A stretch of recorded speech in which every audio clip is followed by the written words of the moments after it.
پہلے اپنی حیثیت تو واضح کرو. قادیانیوں تم کون ہو؟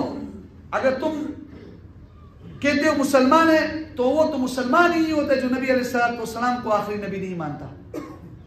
امام ابو حنیفہ رحمۃ اللہ علیہ نے لکھا ہے اگر کوئی نبوت کا دعویٰ کرے اور کوئی اس سے دلیل مانگے کہ بھئی اس کی دلیل کیا ہے کہ تم پیغمبر ہو، تو وہ بھی کافر ہو جاتے ہیں. ہمارا تو عقیدہ ہے کوئی یہ بات کرتے تو وہ بکواس کرتا ہے، ہم اس سے دلیل بھی نہیں مانگتے. اگر تم کہتے ہو غیر مسلم ہے تو پھر اقلیتوں میں آ جاؤ. غیر مسلموں کے لیے حکم ہے کہ عیسائی اپنے دین کی پرچار کرے، تبلیغ کرے، لیکن اپنے گرجا گھر کے اندر تعلیم دے لوگوں کو. ہندوؤں کو بھی اجازت ہے اپنی چار دیواری میں جہاں ان کی عبادت خانے ہیں وہاں پر تبلیغ کرے. تمہیں کیسے کل عام اجازت ملے گی؟ اور قاضی صاحب آپ نے جو قرآن کی آیات کی تعویلات کی، یہ تو قرآن کے اندر تحریف ہے. تم تو تحریف کا ایک راستہ آداب کر رہے ہو. یہ جو قرآن کی تقسیم کر رہے، قرآن کے اندر تحریفات کی ہے کہ یہ دفعات بھی نہ لگے، یہ دفعات بھی نہ لگے، یہ دفعات بھی نہ لگے. قرآن تو بنا ہوا ہے اس سے. کون سی آیات کی تم تحریف کرو گی؟ تحریف کرنے کے بعد یہ قرآن پاک کی جو تقسیم کرتے اور سادے مسلمانوں کو اس میں گمراہ کرتے اور اس کی آپ اجازت دیکھتے ہو.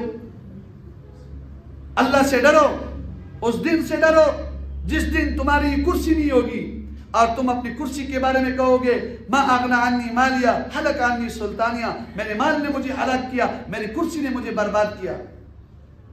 تمہیں وہ وقت یاد نہیں ہے قاضی صاحب جس وقت آپ ذلیل و خوار ہو رہے تھے؟ اللہ پاک نے تمہیں عزت دیا، اس اللہ کے ساتھ ٹکر لیتے ہو.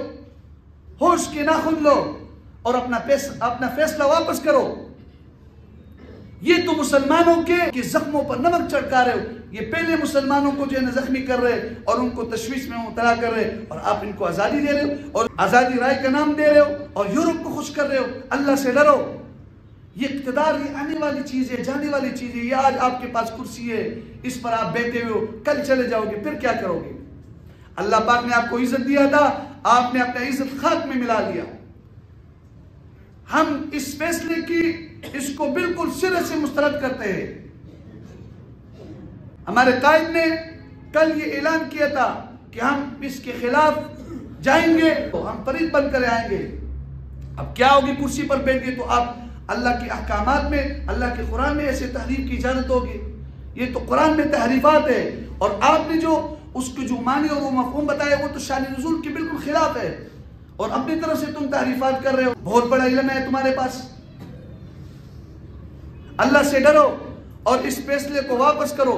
ہم کوئی مسلمان بھی اس کے لیے تیار نہیں ہے کہ نبی علیہ السلام کے ختم نبوت پر ڈاکہ ڈالا جائے. ہم اس پر ڈاکہ ڈالنے کے لیے تیار نہیں ہیں. ہم سب نہیں مانتے، ہم اس فیصلے کو مسترد کہتے. ہمارا ایمان کا یہ تقاضا ہے.